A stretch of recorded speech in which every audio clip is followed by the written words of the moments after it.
નીતરીને સુકાવા દઈએ, પછી એસીમાં ફિટ કરી દઈશું.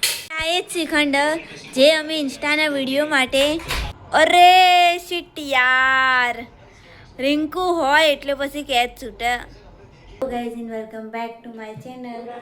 તો ગાઈઝ આજે તો અમારા ઘરમાં એસી સાફ કરાવવાનું હતું, તો એસીવાળા ભાઈને ફોન કર્યો, પણ એ ભાઈ કે 3 વર્ષ સુધી કે તમારા એટલું બધું સાફ કરવાની જરૂરત નહીં પાણી વડે ને એના વડે. તો પપ્પા કે ચલો આપણે જાતે જ સાફ કરી દઈએ. હું તમને બતાવું.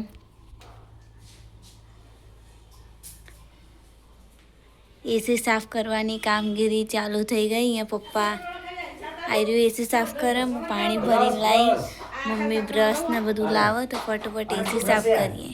હા કે બહુ જ ગરમી પડે હવે, તો એસીની હવા ખાવાની તો બહુ જ ઈચ્છા થાય. અને વંશુ ઉપરથી પાઇપ લઈને આવી. પાઇપ લાવ્યો? કેમ ઉપર નીચે નહીં લાવવાની મમ્મી?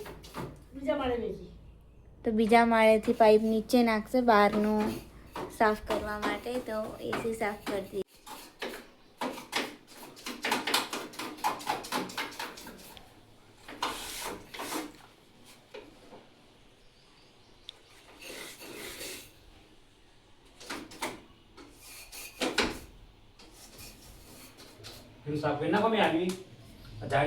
એસીની જાળીને બધું સાફ કરવાનું કામ આપ્યું મને. અને આ તો એસીનું ઉપરનું કવર.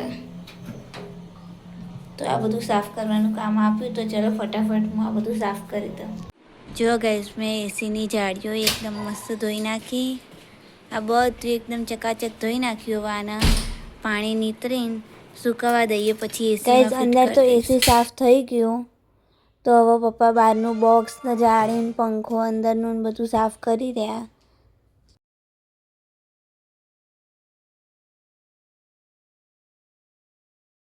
તો ગાઈઝ મારે રીલ બનાવવાની હતી આઈપીએલના રિલેટેડ. તો એના માટે હું તૈયાર થઈ ગઈ. મેં રીલ બી શૂટ કરી નાખી. અને હવે તો 2 મહિના સુધી ફૂલ્લી જલસા અને જલસા. કારણ કે 2 મહિના આઈપીએલ રોજ દેખવાની, રોજ એક નવી ટીમ, રોજ એક નવો એન્ટરટેન, મજા જ મજા. આઈપીએલમાં તો અમે 2025માં ગયા હતા આઈપીએલ દેખવા. શું મજા આવી હતી, એક અલગ જ મુમેન્ટ થઈ તો મારા માટે. મારા જોડે અમુક વિડીયો હશે તો હું તમને આ બ્લોગમાં બતાવું, તમે દેખજો. અમે તો ગુજરાત ટાઇટન્સ વર્સિસ હૈદરાબાદને દેખવા જતા, સનરાઇઝર્સ હૈદરાબાદ. આપણી તો favourite only for Gujarat Titans. તો તમારી કઈ ટીમ ફેવરેટ આઈપીએલમાં કમેન્ટ કરીને જરૂરથી કહેજો. મને હૈદરાબાદ બી ગમે, કારણ કે આમાં ઈશાન કિશન ને અભિષેક શર્મા. હા, પણ એટલી બધી નહીં જેટલી ગુજરાત ટાઇટન્સ. ગુજરાત ટાઇટન્સ માટે દિલથી સપોર્ટ. તો અમે એ બંને મેચ જ દેખવા ગયા હતા. તો હું તમને એના વિડીયોઝ હશે ને તો બતાવું તમને બ્લોગમાં.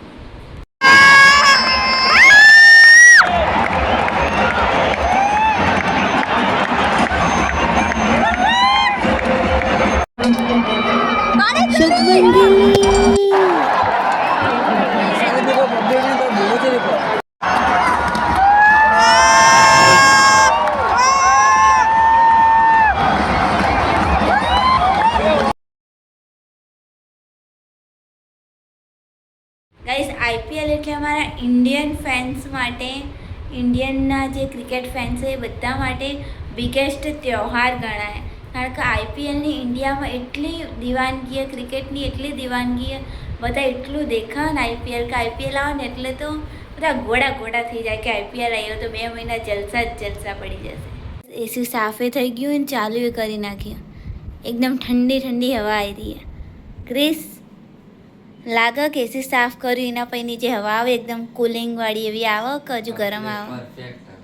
પરફેક્ટ ને. એ તો પૂછ કે એસી સાફ કરવા વાળું કોણ હતું? વંશુન પપ્પા. વંશુન પપ્પાએ આખું એસી સાફ કર્યું અને અંદરના સ્પેર બધા મેં સાફ કર્યા. એટલે પપ્પાને પૈસા આપી દેવા જોઈએ અમને, કારણ કે અમે ઘરે જ એસી સાફ કરી દીધું. બહારવાળાના 400 રૂપિયા આપો તો અમને બંનેને 200 આપી દેવા જોઈએ સ્વેચ્છાએથી. સાચી વાત કે ખોટી વાત? ગાઈસ આજે તો ક્રિસનું જમવાનું બનાવવાનું તો મમ્મી કે પનીર બનાવીએ. તો હું અત્યારે પનીર બનાવું. અને આજે તો મુંબઈ ઇન્ડિયન્સ અને કેકેઆરની મેચ. આઈપીએલ જોઈએ હવે આજે કોણ છે, તો મુંબઈ ઇન્ડિયન્સ કે કેકેઆર.